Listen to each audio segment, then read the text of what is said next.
Toto, čo teraz prečítam, je podľa mňa hardcore. Zastavila ma na ulici neznáma pani a čo si to tá pani dovoluje? Neviem si to predstaviť, čo tá cudzia pani očakávala od teba, že urobíš. Je smutné, že častokrát takéto komentáre naozaj prichádzajú od tých najbližších.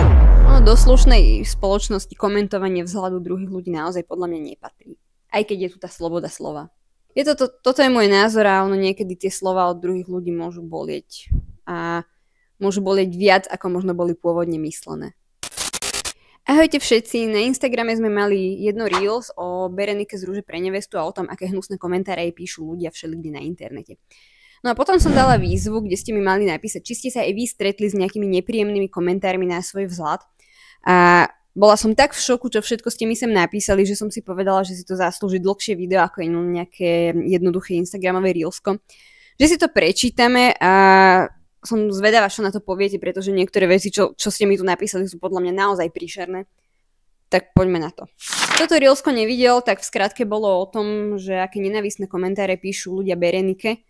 A ja ako zubárka som sa vyjadrila k tomu v takom zmysle, že si môže dať hocikedy na zuby strojček, avšak tí ľudia, čo píšu takéto komentáre, majú už tak pokrivený charakter, že ich žiadny strojček už nikdy nenarovná. Pre tých, čo ma nepoznáte, volám sa Andrea Hruba, som zubná lekárka z Bratislavy a vo svojom voľnom čase sa venujem svojmu projektu Zápisník zubárky, ktorý už má myslím, že vyše 5 rokov. Je to edukatívny projekt zameraný na zuby a ústnu hygienu, nájdete ho aj na Instagrame, prípadne na mojom blogu zápisníkzubarky.sk, kde nájdete kopec edukatívnych článkov, samozrejme všetky sú zdarma. Okrem Instagramu a môjho blogu ma môžete nájsť aj na iných sociálnych sieťach ako TikTok alebo YouTube. Tak ideme s tým komentárom, ktoré ste mi napísali. Začala by som úplne od začiatku. Od člena rodiny, že počuj, tebe strašne odstávajú tie uši a povedané pred skupinou priateľov. Ja neviem inak, čo človek očakáva, keď povie niekomu druhému takto verejne, že počuj, tebe strašne odstávajú tie uši. Ako čo čakal, akú reakciu, to je ako prvá vec. A druhá, že čo čaká ten človek, že vlastne s tým ty urobíš, s tými odstávajúcimi ušami, že mu teraz povie, že áno, hej, máš pravdu, viem o tom, alebo hej, fakt, nevedel som, nevšimol som si. Ako, čo čaká ten človek, čo povie takýto komentár niekomu druhému? Neviem. Ďalší komentár. Mala som 15 rokov a jedna zubárka mi povedala, že sa namiesto líčenia mám starať o zuby. To, že zubárka ti povie, že sa máš starať o zuby, je pekné, to jednoducho zubári hovoria, ale možno to mohlo byť koncipované trošku v inom kontexte, ako namiesto líčenia sa máš starať o zuby, hlavne keď si mala vtedy 15 rokov. 15-ročné dievčatá samozrejme majú mnohé problémy s pleťou, takže starajú sa o seba a líčia sa. Naposledy na strednej škole, odvtedy už v dospelom svete nie. Tak to máš šťastie, no mnohí ľudia sa stretávajú s takýmito komentármi naozaj celý život. Ďalší príbeh. Po bulímii mám žlčie zuby. Na jednej akcii v detskom tábore pre deti z detských domovov ma animátor vysmial so slovami fuj, aké žlté zuby. Nemyslím si, že toto je správanie hodné človeka, ktorý pracuje s deťmi z detských domovov. Opäť, ako tak zamyslí človek, že čo tým chcel ten animátor povedať, že choď k zubárke, vybiel si zuby. Typujem, že to povedal pred skupinkou ďalších detí, ktoré to samozrejme počuli a verím, že si sa musela cítiť fakt príšerne, pretože je to úplne nevhodné. Na základnej škole sa mi smiali kvôli predkusu, smutné, že aj jeden člen rodiny, dospelý, ma prirovnával ku koňovi. Keď si zoberiem, že na základnej škole to má človek 6 až 15 rokov, čiže prakticky je to dieťa aj psychicky a toto sa naozaj nepočúva dobre podľa mňa v žiadnom veku. Mám podobné zuby ako slečna z Reelska, takže som často počúvala tie isté narážky. Aj keby si mala hociaké zuby, vždy si môžeš dať strojček. Jednoducho zuby sú niečo, s čím sa dá vždy niečo robiť a netreba sa za ne hanbiť. Ďalší komentár. No, škráta, tučná, narážky na moje ženské tvary smerované od kolegu na to, že určite počúvam Shakiru a J-Lo. Viete, čo je paradox? Píše mi toto baba, ktorú poznám a poviem vám, že je tak nádherná, že by som si nepovedala, že ona niekedy v živote dostala takéto komentáre. A áno, komentár na môj vzhľad, hlavne po pôrode, spoločnosť očakáva, že žena bude za jeden deň vyzerať tak ako pred.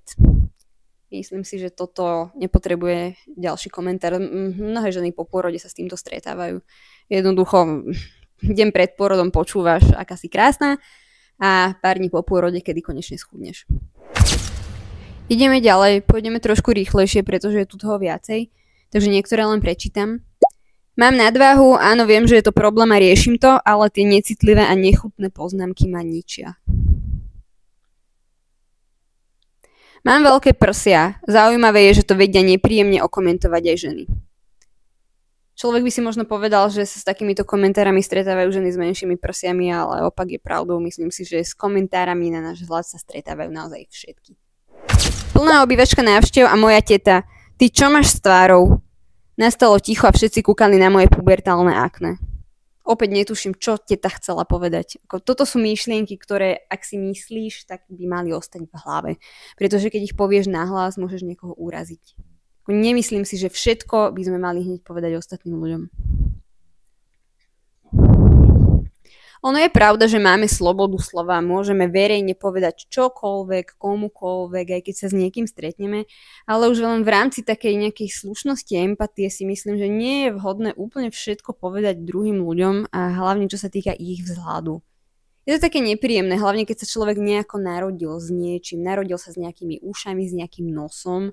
A určite sám o sebe vie, že má krivý nos, má odstávajúce uši. Myslím si, že nepotrebuje to počuť na dennej báze od ostatných ľudí a hlavne keď on možno nie je presvedčený o tom, že by s tým mal niečo robiť, možno sa odhodláva, možno zvádza nejaký vnútorný boj. Ono do slušnej spoločnosti komentovanie vzhľadu druhých ľudí naozaj podľa mňa nepatrí. Aj keď je tu tá sloboda slova. Toto je môj názor a ono niekedy tie slova od druhých ľudí môžu bolieť.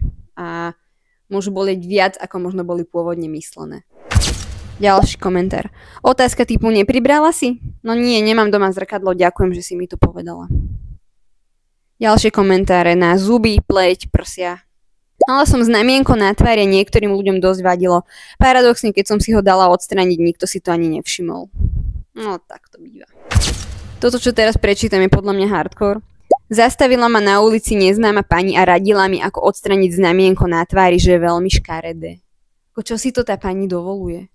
Ja si neviem predstaviť, že by som k niekomu prišla a povedala mu, že hej, ty počuj, čo to máš na tvári? Aké znamienko to tam máš? Začala by som mu dávať prednášku, čo má s takým znamienkom robiť. Neviem si to predstaviť, čo tá cudzia pani očakávala od teba, že urobíš. Či sa poďakuješ, alebo budeš pobúrená. Zaujímalo by ma, ako si reagovala, pretože ja sama neviem, čo by som povedala, keby ma niekto takto zastavil s takýmto komentárom. Asi by som mu len povedala, nech sa stará o seba. Opäť ďalší komentár k zubom. Tiež som mala krivé zuby, v 33 som si dala strojček a teraz sú rovné. To potvrdzuje to, čo som povedala, že strojček si môže dať človek naozaj v akomkoľvek veku. Ďalšie komentáre tu máme opäť na vzhľad na tvár, napríklad na vlasy, postavu, často to išlo od najbližších, v zátvorke babina. Je smutné, že častokrát takéto komentáre naozaj prichádzajú od tých najbližších, ako tu už bolo povedané. Či už starí rodičia, teta, na oslavách, ľudia, čo vás dlhšie nevideli. Mňa sa zase vypytovali, prečo nemám strojček a také navádzanie, aby som si dala. Ono je rozdiel, či takéto veci riešite niekde doma s mamou, so sestrou, v domácom prostredí dôverne, kde sa porozprávate o nejakom nedostatku a hľadáte nejaké riešenie. Rozdiel je, či to povie nejaká teta z druhého kolena na oslave, ktorá vám zahlási, hej, ty máš veľké čelo a vlastne nikto nevie, čo tým chcela povedať a čo teraz ona očakáva od ostatných.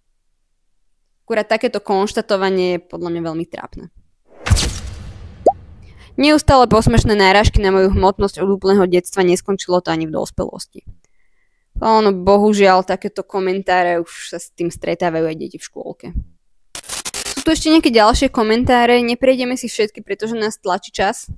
Čo sa týka tých nedostatkov, každý nejaké máme. Každý na sebe nájde nejaké nedostatky. Možno pre vás najdokonalejší človek na sebe vidí na sebe kopec nedostatkov. Ako je to normálne, že tie nedostatky máme ich všetci.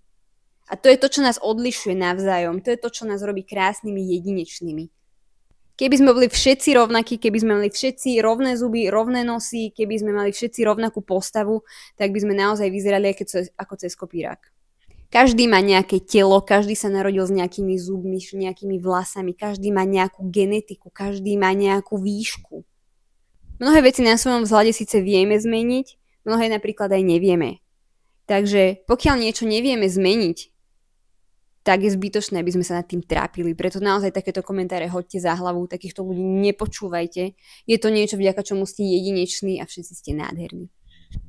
A čo sa týka zubov, zuby sú jedna z vecí, s ktorými sa dá hýbať, dá sa s tým niečo robiť. A pokiaľ máte nejaké pochybnosti o svojom chrúpe, či sa vám už nepáči tvár, farba, poloha zubov alebo čokoľvek iné na vašich zuboch, tak vyhľadajte svojho zubného lekára.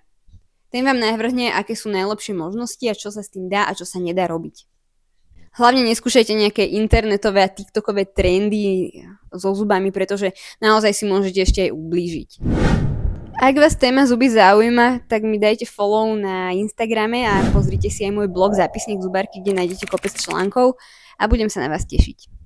Na všetkých sociálnych sieťach nájdete kopec zaujímavého obsahu.